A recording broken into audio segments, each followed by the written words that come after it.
साथ वाला कलमा करा के जाओ अस्सलाम वालेकुम जेरे लग वने जिवें ए में फाड़ के सावा खड़ा होवे में बस कड़ा हूं तो वाला बिया कलमा उतर ये सी और क्या दिया सिंधड़ी सिंधड़ी ये जनाब आसिफ साहब सही ये कारीगर ओदा थदण दे तलू पाड़ा सारे तले तक करने ओए मतलब तले रहे वंजना दूरिया थदावेन सी कारीगर है ना हां थदावेन ये जनाब इकबाल साहब है वाटर को रखते ना ये जनाब वलीद साहब खड़न झू रखते दा ए सारा ये जनाब ख्वाजा मोहम्मद हफीज साहब सही रहे हो हाफिज साहब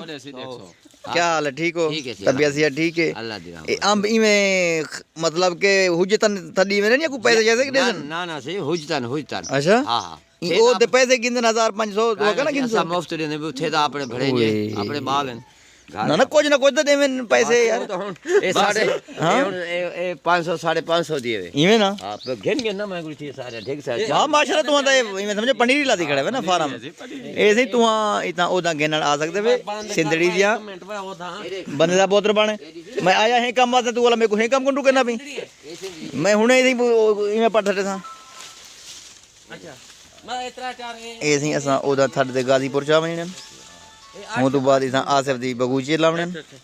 किवें आसिफ उथे ही लावणे बेबस है अच्छा हूं तसी एक लंबा वलीद गुड़े ना ए सडे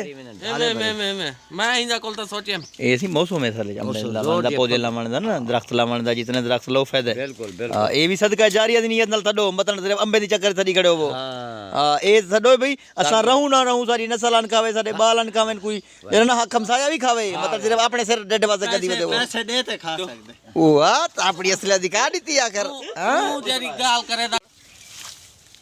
शाबाश भाई शाबाश आसिफ मियां खैर है इतनी देर है तू डा उदा थड़ गिंदा में आली तुरी जी बैठी दिया रोजा सही क्या करे रोज आए तो मतलब रोजा क्या दे ओद ना थडो लिकड़े दारू वाणे ना कल्ला तक नहीं करा मिनट तू नाल थी ओदे तू इथे जण को ड्राइवर बन दे बैठी खालदा दा नंबर फील्ड का खड़ा अगले दी मैं गया ते वाला वो आखे जो अस्सलाम वालेकुम वरहमतुल्लाहि वबरकातुहू मैं सर हैं टाइम मौजूद हम इस्लामाबाद के अंदर ते मेरे नाल मेरे मामू जनाब ख्वाजा मोहम्मद हफीज़ साहब ते माशाअल्लाह इतना अंब की पनीरी लाती खड़न अंबे उदा जो हे मौसम को नर्सरी लगती है तो लोग जरा ना अपने बाग शाग लैन नमें तो ये मामू को जरा ना सही देसी ओदन सही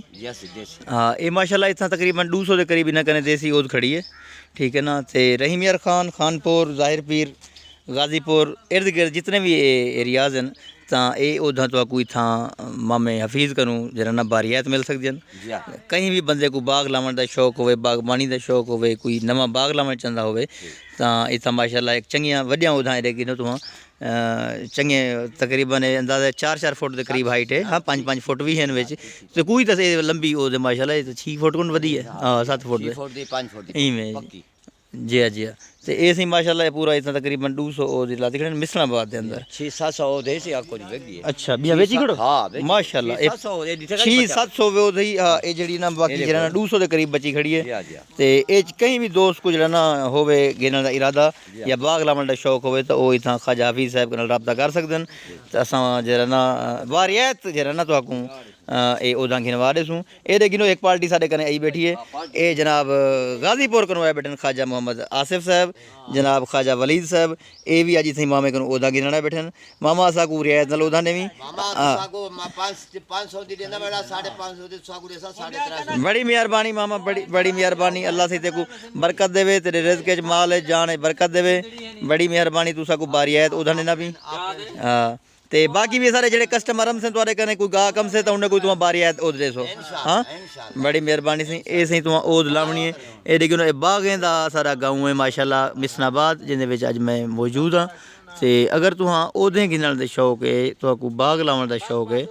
तो तुहां इत्थां जनाब ख्वाजा मोहम्मद हफीज़ साहब दे नाल राब्ता कर सकदे वे इत्थां आते तुहां इन्हां कोलों ओदां गिन सकदे वे अंबे दियां ते अपने बाग लाओ क्यों जो अपने मुल्क च गर्मी वधदी वे नहीं है जितने आप अंब लैसूं दरख्त लैसूं उतना टैंपरेचर लूज थी से दूजी गाल है कि तुहां जदा भी कोई अंब लावणे कोई पौधा लावणे तो ये नीयत नाल लावणे कि सिदका जारिया दी नीयत दे नाल वे लोग आवें तां चाह छां ते बावें हिंदा फल खावें असां रहूं ना रहूं ये जरूरी का नहीं कि आसिफ जो वाइन तर लैसे तो यही अंब खोसे हाँ अंब खावन वाले खमसन हाँ सही हाँ अब्बे ला गए अज पोतरे खमदे बैठन हुण अज वाले पोतरे लैसन तो वाले इन्हें डाड़े आन खमसन इवें ना पोतरे आन खमसन ठीक है ਤੇ ਯਾਰੀ ਕੋ ਦੂ ਉਧਰ ਬਾਜੂ ਤੇ ਉਹ ਤੇ माशाअल्लाह माशाअल्लाह ये देखो भाई ये नवा बाग लगा हुआ छोटे छोटे होने ਜਿਹੜੇ ਲੱਗੇ ਹੋਣ ਇਹ ਵੀ ਹੁਣ देर से मतलब ये को मामा चौके साल देगन ਇਹ ਸਿੰਧੜੀ सिंधड़ी है चौकार सा दे लाते हुए को ਇਹ ਕਮ ਸੇ ਕਮ 1.5 ਸਾਲ साल 1.5 साल ਦਾ ਇਹ ਪੌਦਾ ਹੈ माशाअल्लाह देखो बूर भी चाती है ਅਗਲਾ ਦੇਖ ਵਾਲਾ हाँ ਤੇ ਬੜੀ ਜਲਦੀ ਜਿਹੜਾ ਨਾ ਇਹ ਇੱਕ ਅੱਛੀ ਜ਼ਮੀਨ ਦੇ ਪੌਦੇ ਨੇ ਹਾਂ ਖਾਨਦਾਨੀ ਮਿੱਟੀ ਹੈ ਤੇ ਸੋਹਣਾ ਪੌਦਾ ਲੱਗਾ ਹੋਇਆ ਹੈ ਚੰਗੀ ਹਾਈਟ ਹੈ ਉਹਦੀ ਤੇ ਤੂੰ ਜਿਹੜਾ ਨਾ ਇਥੋਂ ਇਹਨੇ ਕਨੂੰ ਬਾਰੀ ਹੈ ਉਹਦਾ ਕਹਿ ਸਕਦੇ ਵੇ ਚਾਓ ਬਈ ਚਾਓ ਨਵੇੜੋ ਟਾਈਮ ਗਿਆ ਉਹ ਮੈਂ ਪੌਸ਼ਾ ਪਰ ਵੇ ਰੰਬਾ ਜਾ ਕਾੜ ਆ ਭਾਈ